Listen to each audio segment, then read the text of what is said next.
Keterlaluan. Benar-benar PSSI mata duitan. Tiket timnas dijual sangat mahal. Jokowi beri ketegasan Erick Thohir. Gak terima lihat kemajuan timnas Indonesia. Legenda sepak bola Thailand nekat ngomong gini soal masa depan timnas Indonesia. Didasari mata duitan. PSSI kejam. Tiket timnas mahalnya minta ampun. Rakyat Jokowi dijadikan sapi perah oleh PSSI. Mentang-mentang performa timnas lagi bagus-bagusnya dimanfaatkan oleh PSSI untuk mencari keuntungan sebanyak-banyaknya.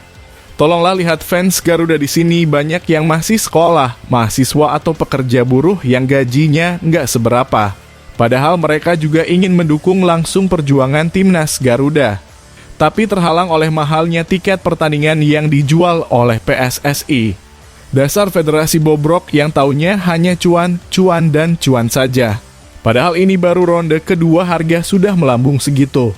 Apalagi nanti kalau masuk ronde ketiga bisa-bisa sampai 1 juta per tiket ya untuk kelas ekonomi.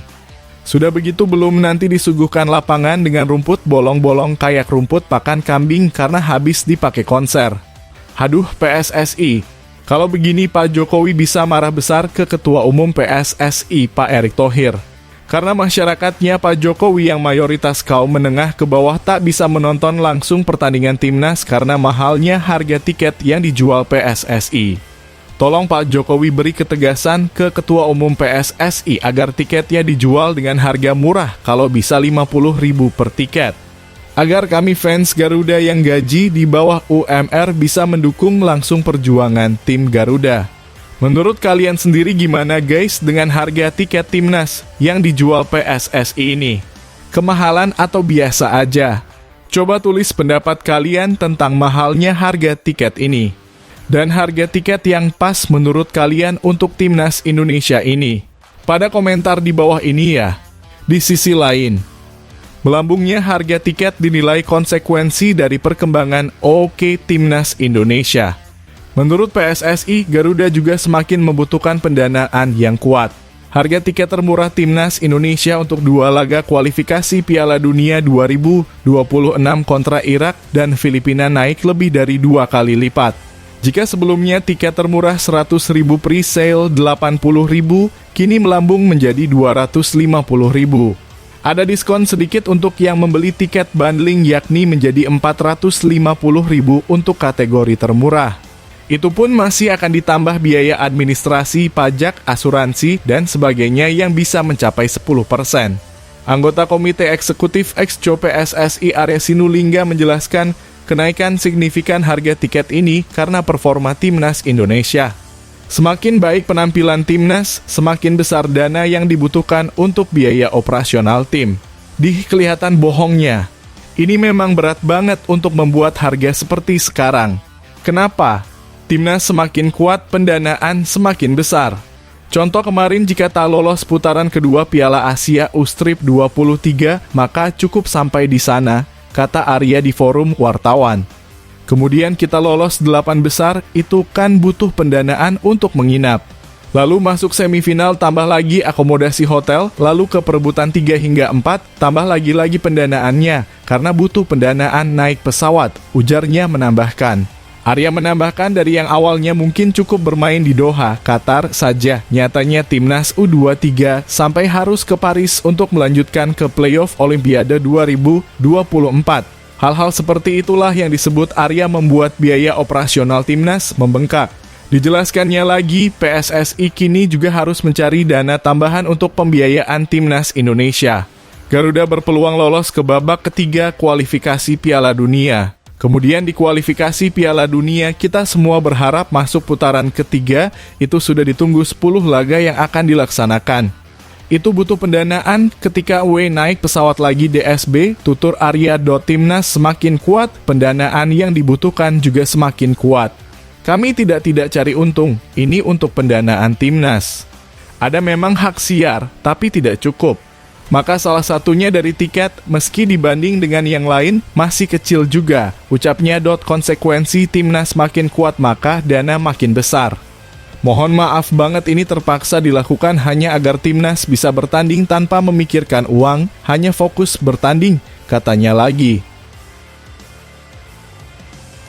Pengakuan mengejutkan legenda Thailand. Berani-beraninya katakan timnas Indonesia seperti ini. Dasar seenak saja bilang gitu. Bikin fans timnas marah besar dengan pernyataan tersebut. Legenda ini iri dengan kemajuan timnas Indonesia yang bisa samai level Thailand.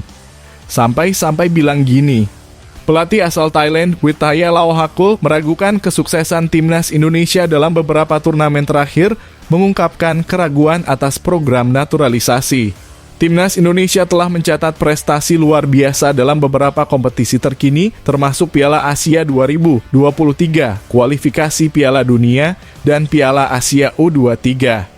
Di Piala Asia 2023, mereka berhasil mencapai babak 16 besar, prestasi yang cukup mengesankan.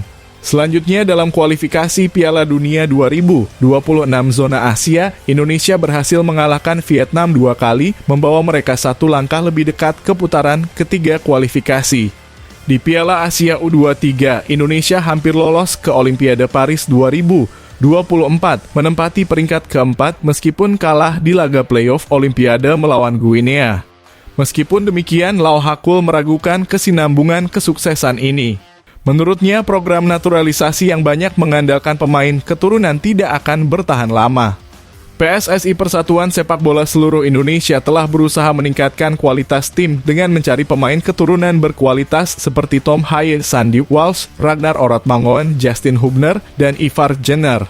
Namun, Lauhakul tetap skeptis. Meskipun program ini telah menunjukkan hasil yang signifikan dalam jangka pendek, Lauhakul meragukan keberhasilannya dalam jangka panjang menurutnya. Stabilitas dan keberlanjutan prestasi tim nasional harus dibangun melalui pengembangan bakat dari usia dini hingga tingkat akademi.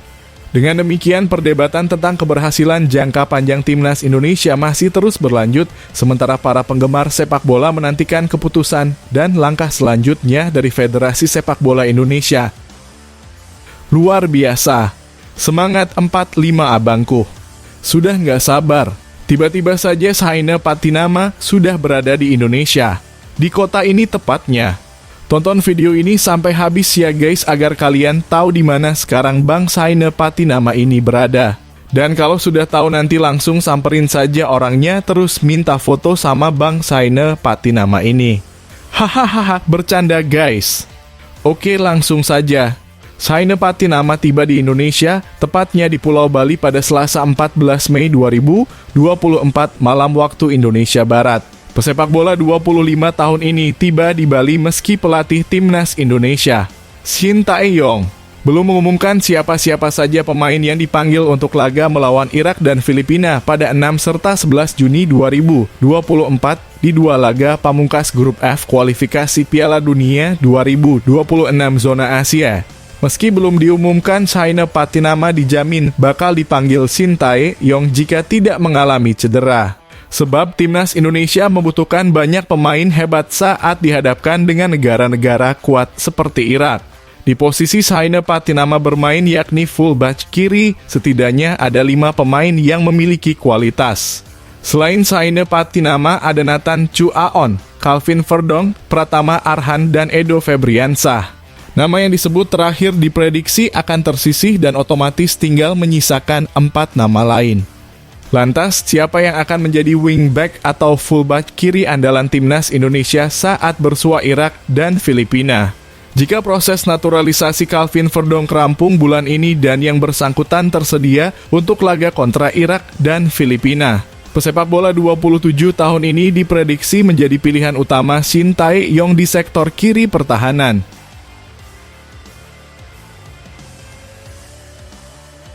Merinding dan bangga dengarnya. Gemparkan Amerika Serikat dan sekitarnya. Ternyata calon kiper timnas Indonesia diakui kehebatannya oleh Amerika Serikat. Tidak rugi PSSI menaturalisasi pemain hebat ini. Walaupun Bung Towel panas dingin kejang-kejang menderita dengan dinaturalisasinya pemain ini. Begini penjelasannya. Pemain timnas Amerika Serikat Sebastian Leggett memuji Maarten Paes sebagai salah satu kiper yang dinilai punya masa depan cerah di sepak bola. Itu diungkapkan gelandang FC Dallas ini dalam sebuah podcast resmi klub. Sebagai rekan satu tim, Leggett mengaku dekat dengan pemain yang baru jadi warga negara Indonesia (WNI) ini. Saya dekat dengan Maarten Paes. Maksudnya saya dekat dengan semua, tetapi saya sering berbincang dengannya. Maarten salah seorang yang terdekat, katanya, saya senang dengan semua yang dia lakukan. Dia punya talenta dan saya pikir menembus batas untuk dirinya, FC Dallas, dan semua kegiatan masa depannya, ujar Leggett. Pemain 31 tahun ini juga terlihat senang dengan keputusan Paes menjadi WNI. Bagi Leggett ini gelombang baru yang dipilih Paes dan akan menjadi perjalanan yang menantang.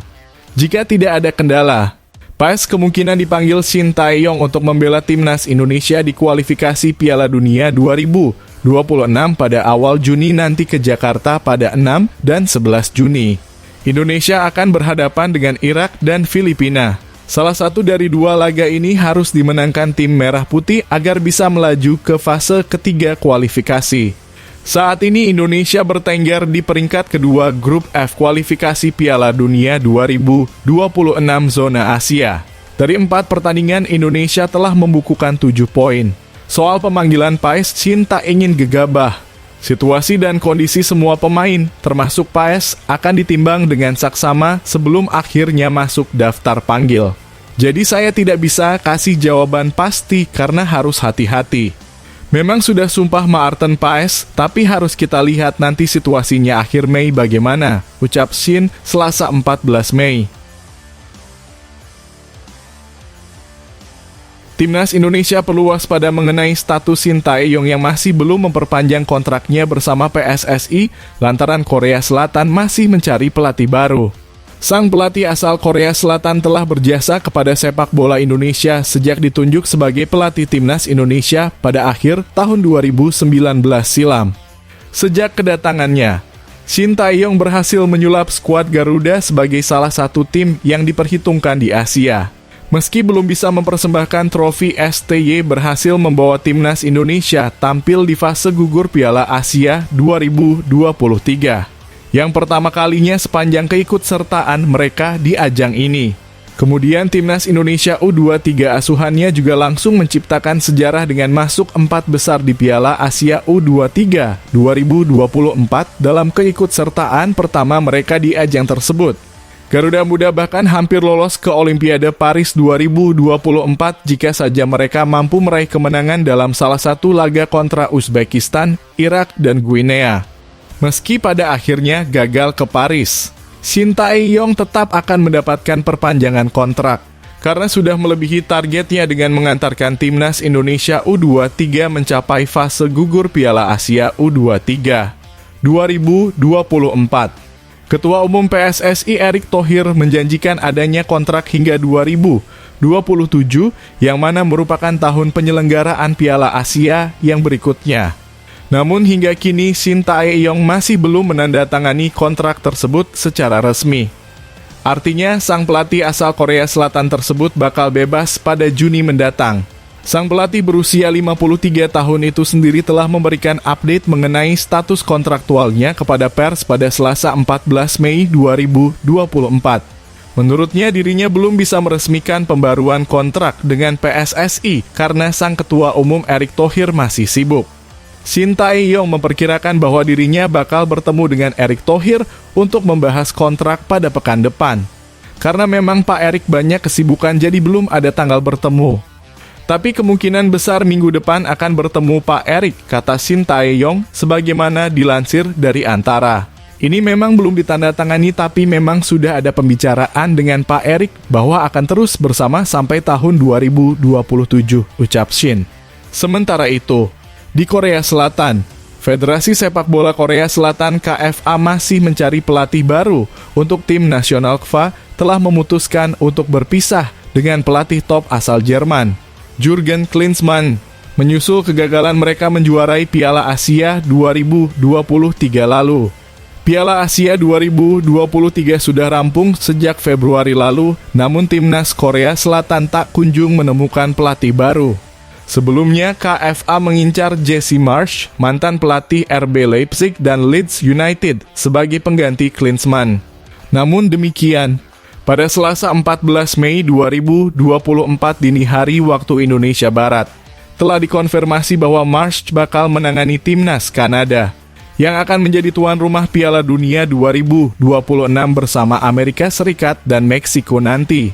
Tak heran, nama Shin Tae-yong pun kembali mencuat dalam radar KFA yang masih berupaya mencari pelatih baru.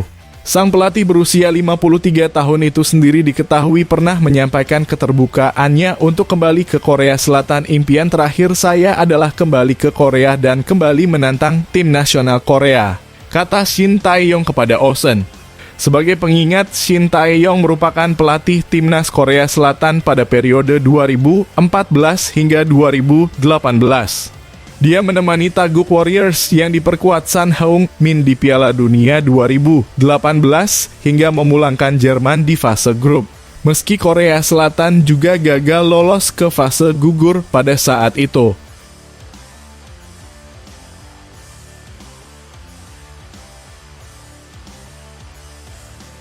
Belum apa-apa media Vietnam sudah katakan hal ini. Hahaha, bikin fans Garuda ngakak. Padahal Vietnam tidak akan bertemu timnas Indonesia pada sisa kualifikasi Piala Dunia 2026. Tapi media ini malah katakan hal konyol ini. Benar-benar nggak habis pikir dengan media ini. Menunjukkan bahwa level Indonesia sudah jauh di atas Levan Bani Nguyen. Beginilah pernyataan lucu yang dilontarkan media Vietnam. Simak ulasan berikut ini. Timnas Indonesia akan diperkuat 17 pemain abroad saat menjamu Irak dan Filipina di kualifikasi Piala Dunia 2026 zona Asia. Hal ini menjadi sorotan banyak pihak, salah satunya dari media Vietnam, Soha.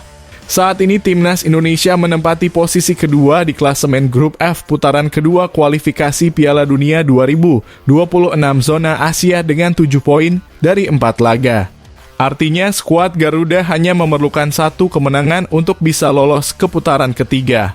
Timnas Indonesia sendiri masih memiliki 2 pertandingan tersisa di fase grup. Selain menghadapi Irak, skuad Garuda juga akan melakoni pertemuan kedua kontra Filipina pada Juni mendatang. Soha menilai peluang Vietnam yang juga menghuni grup F makin kecil untuk lolos ke putaran ketiga jika Indonesia memanggil seluruh pemain naturalisasi mereka untuk kualifikasi Piala Dunia 2026. Pelatih Indonesia Shin Tae-yong diperkirakan akan memanggil 17 pemain bintang yang bermain di luar negeri untuk memperkuat timnas.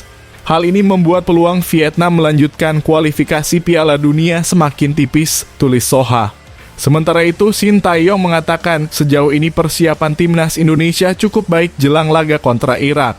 Juru taktik asal Korea Selatan itu pun tak ragu menargetkan kemenangan atas Singa Mesopotamia. Persiapan baik dan ada 2 pertandingan di Juni nanti. Saya akan berusaha semaksimal mungkin untuk mendapatkan kemenangan di 2 pertandingan nanti, kata Shin Tae-yong.